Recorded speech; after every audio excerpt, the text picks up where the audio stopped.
Welcome back to the Diamond Breakfast. Now, the remains of sixth Republican President Dr. Edgar Chagwa Lungu arrived from South Africa today, Wednesday, June 18th, at Kenneth Kaunda International Airport. Now, according to Secretary to the Cabinet, Patrick Kangwa, the arrival will take place at 14 hours at the Presidential Pavilion, where a military honors ceremony will be conducted by the Defense Force in honor of the late president. Mr. Kangwa said that attendance at the ceremony will be strictly by invitation. He further clarified that Belvedere Lodge will remain the officially designated venue for the state funeral throughout the national mourning period. We'll now speak to Nkana Member of Parliament Benoit Mpundu as we await the arrival of the remains of the former president. Honorable, good morning and welcome to the Diamond Breakfast. Good morning, Vida. Good morning to you. Thank you. I must say, you've been, I want to start off from here. You've been taking your powdering duties seriously. Yeah. We had Mr. Chanoda Ngure here in the studio and you were outside there. He had to kneel.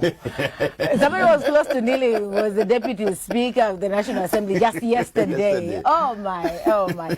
It's been a busy past couple of days. Yeah. But getting to today, we were just talking before coming on, you and I, that it does feel like today is when the funeral will start, as we expect to for the arrival of the remains of the former Republican president.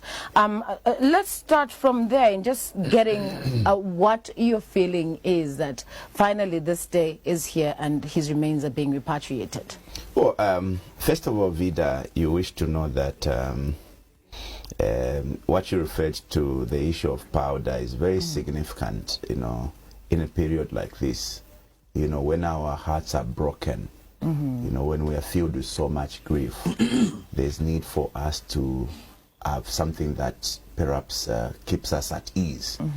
And the cousinship between the Bembas and the Easterners is something that we've held dear for many years, something that has helped us, you know, ease the pain.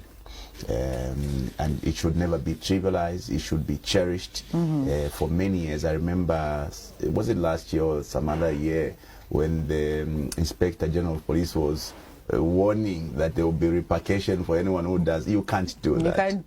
That's why even the Speaker yesterday told the Easterners, you are on your own. You just have to pay. And that tradition must be kept alive. It's something that has sustained our relationships for over the years.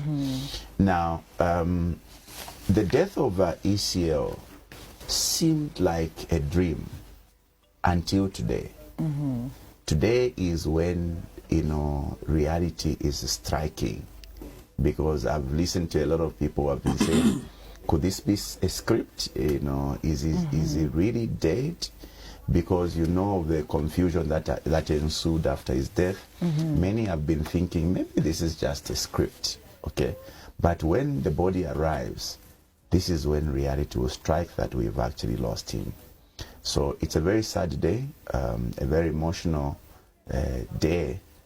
The saddest part is that, unfortunately, we haven't gotten tired from the wait.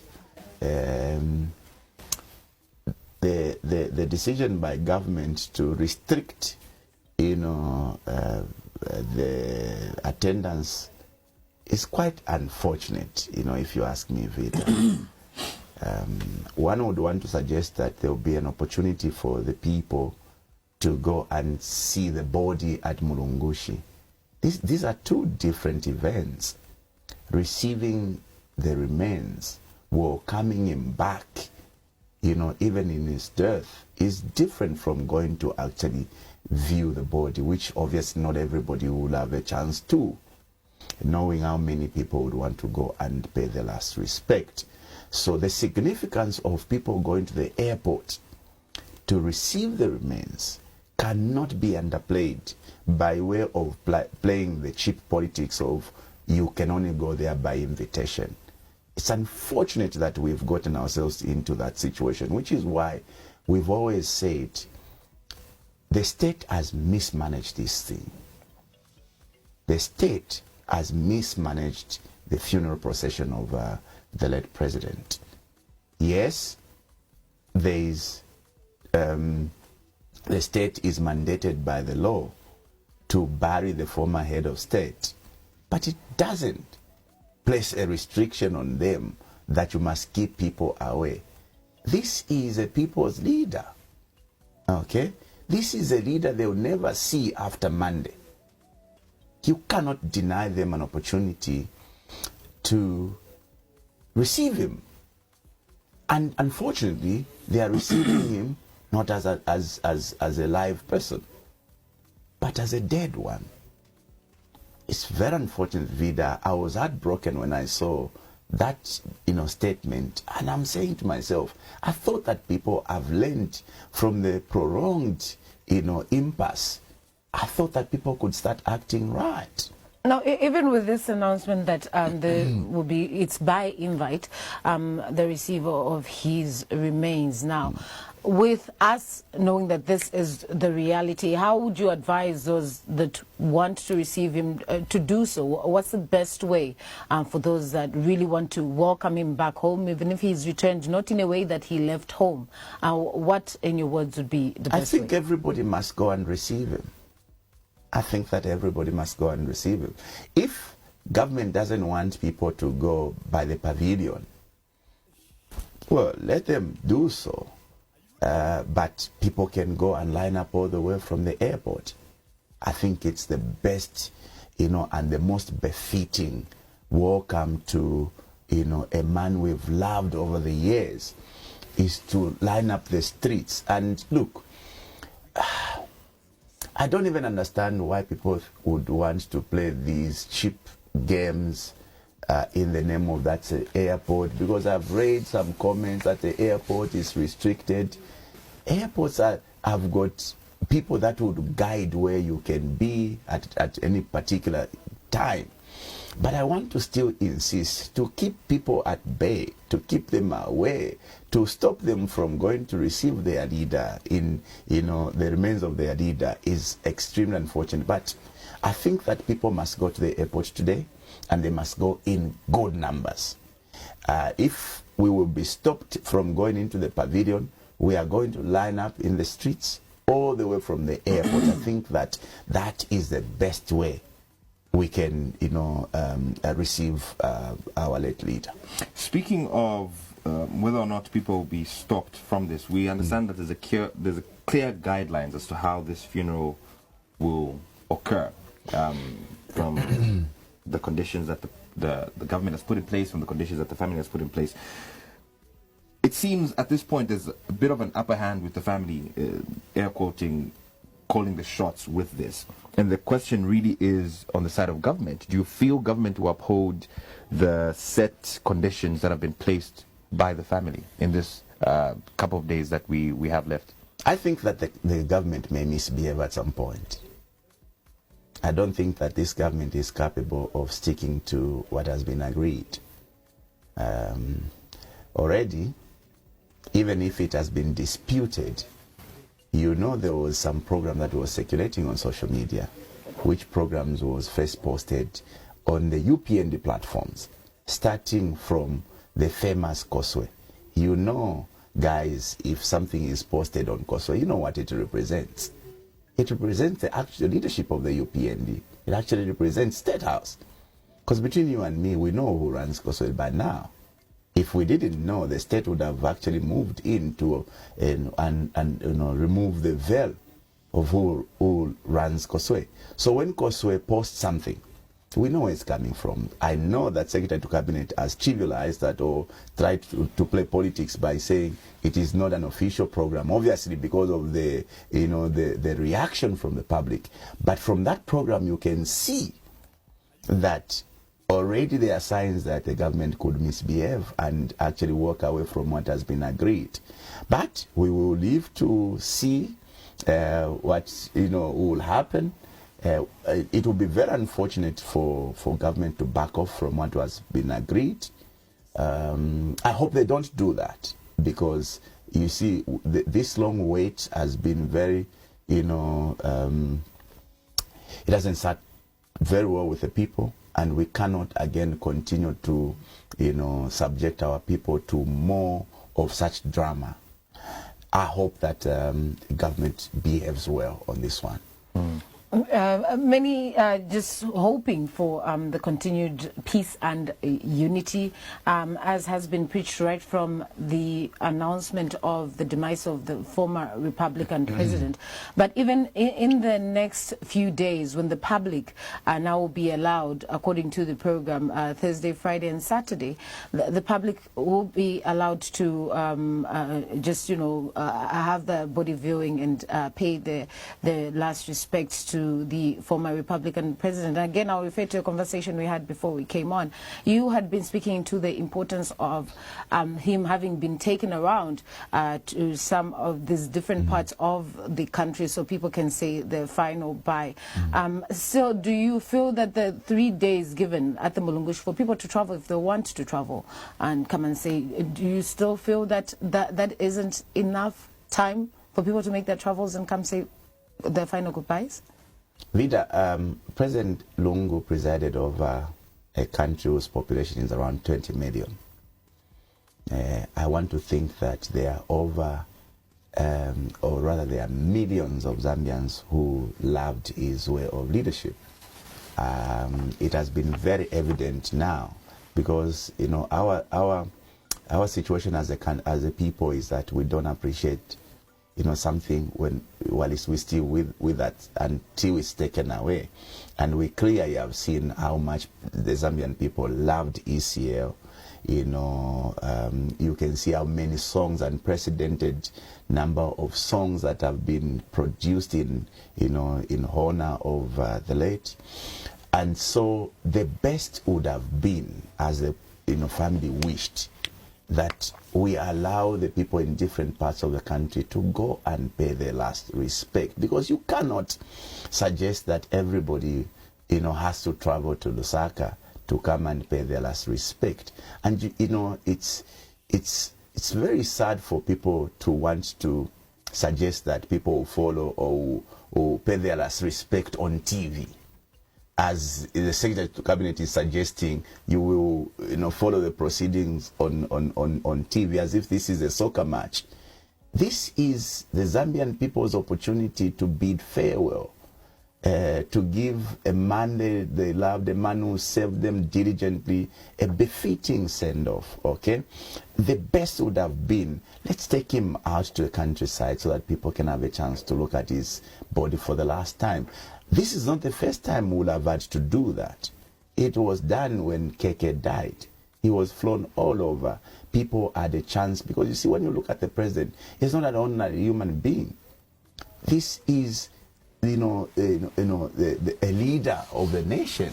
In that case, this is, the only surviving, or the only of the leaders who have served us who we had. And now he's gone. I think that it was only convenient and decent that we should have allowed his body to be taken across the country so that people could have a chance to see him. And even then, the demand of the family wasn't too much. They only wanted to take him into 2 places. They wanted to take him to Ndola, where he started his life from, and they also wanted to take him to his place in Petauke. I didn't think that there was anything, sinister in that request, and I don't even understand why government had to, But you have only left one option for the people. That is to travel to Lusaka. Now, when the people travel to Lusaka, imagine they come in millions here. How are you going to manage Mulungushi? Besides, not everybody has the resources to be able to come into Lusaka, spend the night here. Others would just want to come into Lusaka in the morning, view the body, and off they go back to avoid lodging costs. But are you sure that if people traveled en masse, they will all have a chance to view his body at Mulungushi? No.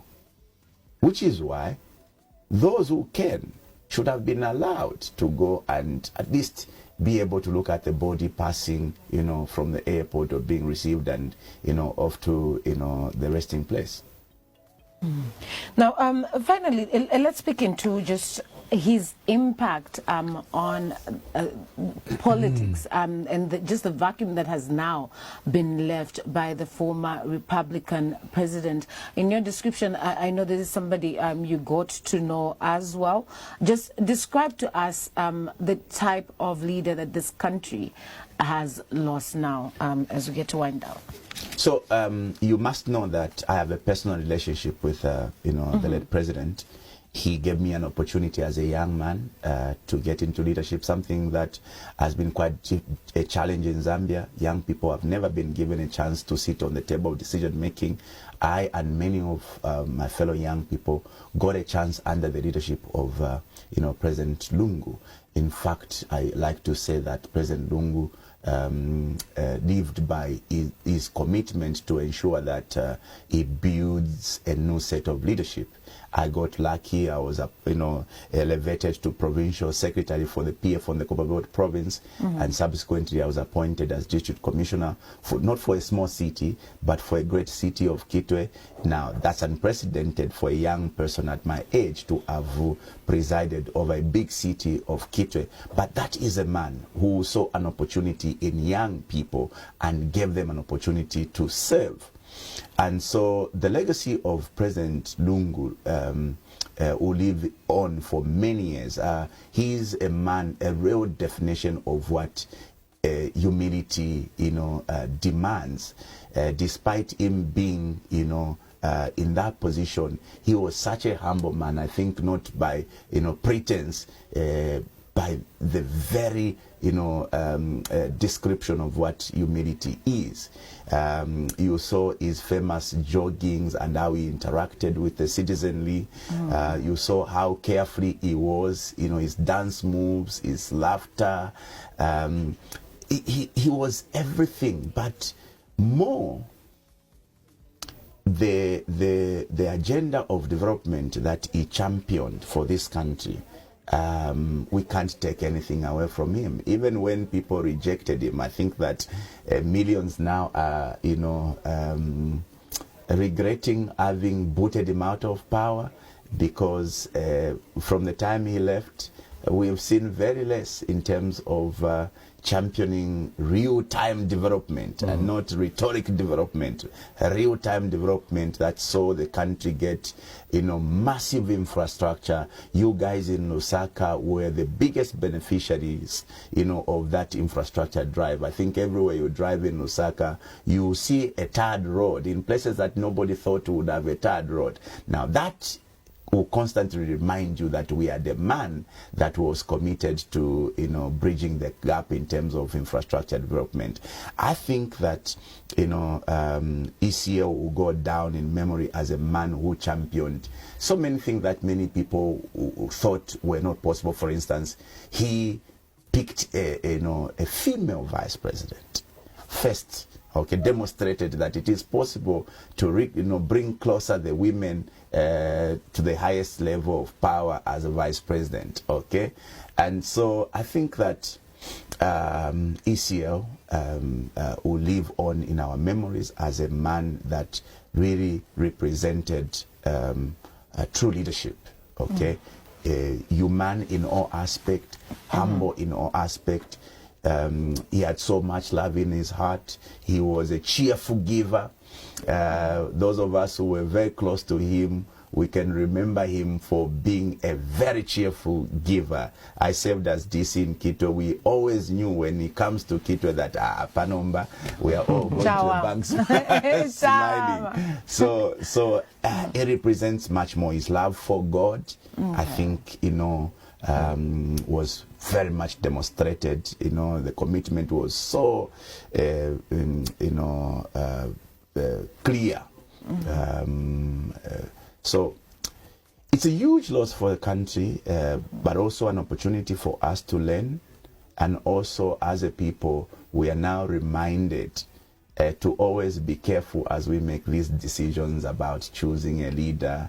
I like to say that that is why you know, we will always jump from a flying pan into the fire. Because of Mulomo, we lost a man, I think, a man that would have steered us to great success. We judged him very unfairly, to a point where some even refused that there was no drought. Okay, because some of the problems that PF, you know, went through were not their own making. You know, we had drought, a serious drought. In fact, we had drought, we had COVID, we had cholera, and the way President Lungu and his government, you know, managed these, you know, pandemics, I shudder to think what would have happened if it was now. Well, now I was actually curious to know if you got the opportunity to tell him about the Ichaba move. Yes. real quick, Honorable, yes, we'd just like to find by out the way, what he thought of Ichaba. When we thought of the idea of Ichaba, which is an idea of young people coming together to also participate in leadership, the first person we went to meet was ECL at his residence, basically to tell him we have this idea. We saw how young people kicked you out of power without even understanding some of the things that they thought you had done wrong. So we are going to create a platform to bring young people together so that we begin to speak to each other about governance and also to give each other an opportunity to govern. Because I told him when I was presenting this that I am an example of unfair treatment at the hands of these senior leaders in the political party. I should have been adopted, but I wasn't adopted, not to your fault. But to avoid all that, we are creating, you know, this platform so that we give an opportunity for young people to also have a say in leadership. And also, you may have seen a clip where I met him at the High Court, at the Magistrate Court, and I think about 5 times I was telling the people around him, so such a jovial man, and there's no way I couldn't have informed him about Ichaba, because we were not a competitor. In fact, you know, we were an ally to him, because we thought that young people were misled into buying into the slogan, you know, Ndani will fix it. And they kicked him out of power. And so our commitment was that we are going to now start managing young people so that as they go to vote, they have a better understanding of what voting is and what they should take into account as they go to vote. And also an opportunity that we've created that young people now must take center stage. Just last minute, Vida, I think that an opportunity has presented itself by way of us as a young people now being able to carry on the legacy of ECL. I am thinking that after ECL is gone, the young people must take over so that we can carry on, you know, the desire of ECL that it grooms young people. I'm not the only young person ECL gave an opportunity. So many, Vena Chanda Kabwe, Vena Alexander Chiteme, you know, Alexander was actually appointed minister at a very tender age, right? Chanda Kabwe led a disaster DMMU at a very tender age. This is demonstrable that this man was committed to building, you know, a flock of new and emerging leaders. And so what should we do now, if not to rise up in numbers as young people so that we can, you know, carry on the desire of this man we are putting to rest, who desired that we bridge the gap between the old leaders and the new leaders. So Ichaba is the way to go now, because now is the time for the young people to carry on the legacy of President ECL. Well, Honorable, thank you so much for joining us on the Diamond Breakfast. Thank you very much, Peter. We've been talking to